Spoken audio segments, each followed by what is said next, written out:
građane, odnosno braću i sestre Srbe i Srpkinje, svih srpskih zemalja, Srbije i Vaskovoljke pravoslavne naseljene.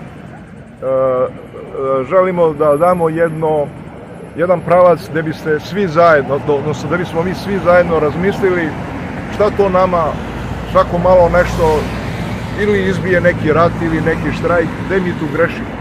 Da li se vi slažete sa mnom? Da mi imamo neku fabričku grešku u ovom našem društveno-političkom sistemu. Po meni. Možda ja nisam u pravu, ali ako kao predstavnik porodice koja je učestvovala u stvaranju ove naše države Srbije, ja smatram da je ovaj model našeg uređenja, ne mislim samo na vlast, obzirom da ste i sami rekli da institucije sistema ne funkcionišu, da jednostavno sve se urušilo, da se ovde došlo do jednog antagonizma koji sam ja malo pre primetio što sam zalutao tamo, neću nikoga da imenujem. Mislim da je došlo do jedne neželjene situacije koja svakog trenutka može da eskalira.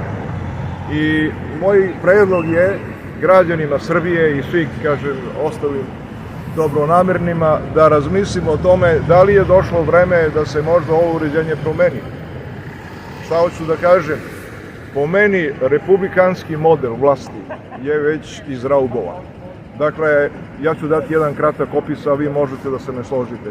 Mi na delu imamo partijski sistem, tako, više partijski sistem. I to je, formalno da. To je jedan liberalna demokratija.